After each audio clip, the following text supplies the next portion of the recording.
难以生存的水平，难以生存对我来说肯定不够，对，肯定不够对。哦，那冒昧问一下，您是从事什么行业的？我是混日子的，混日子对，那就是销售行业，销售行业。销售。先生你好，你好，你好，你好。想问一下，就是您认为在上海嗯20万年薪它是一个什么样的水平？难以生存的水平，难对我来说以生存，肯定不够，对，肯定不够对。哦，那冒昧问一下，您是从事什么行业的？我是混日子的，混日子对，那就是销售行业，销售行业。销售行业对是吧？哪方面的销售？目前工作只是为了工作，但是就是生活来源并不是靠工作，哦对对对，并不只靠工作，对是家里有。对，家里也支援很大一部分。哦，对对那看来家庭还是比较殷实的。对对对那对。那您觉得在上海就是一个中位数，您觉得还比较满意的一个薪资水平应该是多少呢？我觉得一个月至少要2到3万2到3万才外才够，对，至少。 2到3万对是您认为就是因为要包括租金啊，包括吃饭啊，你还要这样各方面的比较充实的话，肯定要至少要到3万。但是我觉得也存不下什么钱。也存不下什么钱是吗？对是多少钱可能活得还比较滋润？你觉得哎，可能还一个月4、5万吧， 4、5万对不用一了是吗？担心什么，对，没有什么忧虑、焦虑的地方，对。想问一下，您认为20万年薪在上海是一个什么样的水平？从我们行业的这个水平来看，可能偏一个中间稍微下一点的水平吧。哦，中下我感觉对。冒昧问一下，您是从事什么行业的？金融行业。金融行业。对。哦，你们金融行业，您觉得如果是一个中位数的话，大概能有多少？中位数其实跟这可能差不多吧，因为这几年确实是在降薪。我感觉随便瞎拍啊，可能在30到40左右的一个中位数吧。当然方差还是挺大的，有很高的，也有很低的。哦，对，就是那个范围很广，很广，是，就不太好去做一个很笼统的这个对比。是，那您觉得24年相比较23年工资有没有变化？就或者减有吗？降薪了，降薪，对，降薪的幅度大吗？幅度也不好说，因为普遍可能年终奖发的时间往后拖了，因为之前大家一般可能在就可能上半年或者1季度就会发嘛，后面然后现在普遍都在往后拖，都在往后拖，都在往后拖。哦，就我了解到的，但其他家我也不太清楚。那要问一下，您觉得20万年薪在上海是个什么样的水平？勉强活下去吧。勉强活下去。您觉得大概达到多少的薪资，可能就是说活得还可以，就是打底30万。打底30个一年，对吗？哦，我想冒昧问一下，您是从事什么行业的？做西餐的。做西餐的。您是自己经营者吗？没有chef。哦，chef 是吧？但差不多薪水的话12K 左右。哦，所以也只能勉强活下去。您觉得20还没达到那个水准，所以我也没办法。我想问一下，就是西餐的话，24年整体您觉得好做吗？难做的一批。难做的一批。对。相比，去年上海人均差不多300左右的餐厅倒掉70%了已经。这么夸张？对的。然后比起那种模式的话，也不是很行。现在也就云贵川风格那种比起稍微生意还可以。其他的都一塌糊涂。西餐是不是相对来说比较难一点？相比较前几年来讲的话，是吧？对的。现在您刚刚说比较流行的是云贵川，对的。云贵川的那种风格的那种比起怪不得我看好像很多连锁餐饮现在都在往那方面发展。就比较更适合中国人吃一点吧。因为以前嘛西餐老外也多一些，蛮多的。但现在老外就都跑回去了，都少了，对吗？云贵川的这种菜系相对来说价位也不会太高，对吗？不至于，100以内。我前2天跟我朋友3个人也都500块吧。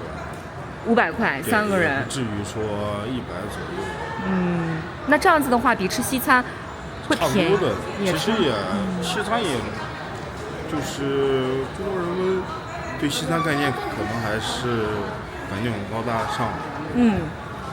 但其实没有的，因为我平常出去跟朋友吃饭什么的，也总归300-400块要的。其实也没有那么夸张吧。这样。因为可能中餐可能更多是切尔，但西餐可能就是安徽上啊什么的。我想问一下，您认为在上海年薪20万是个什么样的水平？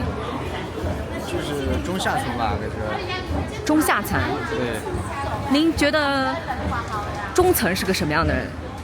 中层的话，我觉得要30万左右吧。您本人是从事什么行业的？我是金融的。金融的。对。你们这个行业，它工资水平怎么样？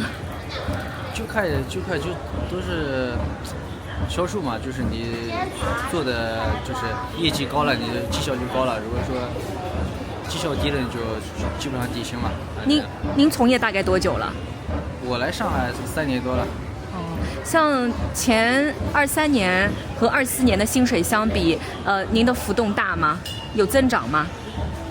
今年的话，像去年不是降薪嘛，少了一些嘛。还降薪了是吗？之前还可以吧。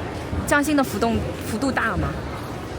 降薪嘛，就是因为它就是打折嘛，相当于你之前，比如说做100的话，你之前拿的100，然后后面降薪打折的话，基本上你做100只能拿60%嘛。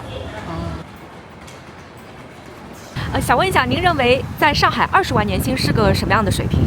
这个分成2块来说，就是如果是本地人的话，20万年薪已经属于比较舒服的，因为没有太大的房贷压力，然后父母也在这边，然后相对来说看病来说，那个医保了什么都比较健全。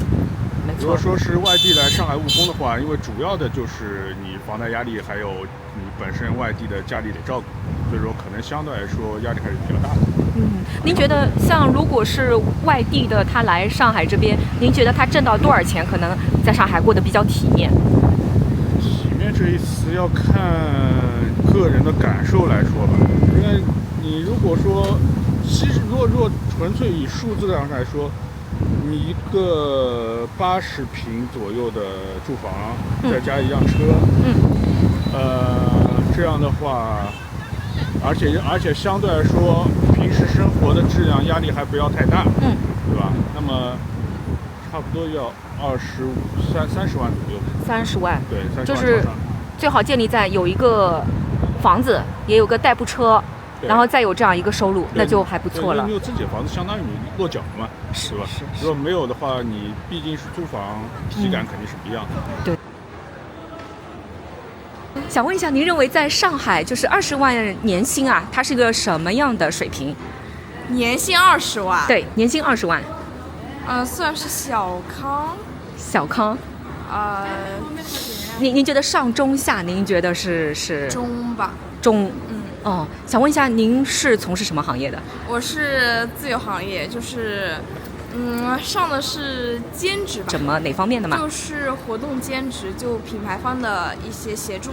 就20万其实也能过得还可以了。也还行吧。也还行是吧？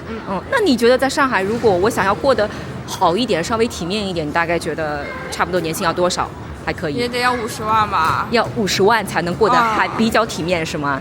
也不是说还比较体面，看各自吧。你要是想奢侈一把的话，50万差不多。如果说随便的话，也就20万也还行吧。也还。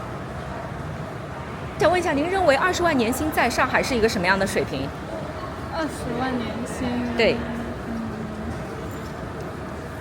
就是如果说是在本地的话，可能这个年薪对于本地人的一个生活发展来说还是太少了。但是可能说对于外地来务工的人，会觉得20万年薪在这边也是一个很好的，还不错了。对，算不错的一个薪资了。我想冒昧问一下，您现在是从事什么行业？我现在是从事酒店行业。酒店行业。像您知道你们行业它的收入的一个中位数大概能达到多少？您知道吗？中位数。其实基本层级的员工的话，可能就是5000到6000这样子，差不多就是基础员工。可能要上升到管理层会。对，管理层的话，公司它会相对的话有一个浮涨，但是也要看比例，就是10%到15%这样子来的补调。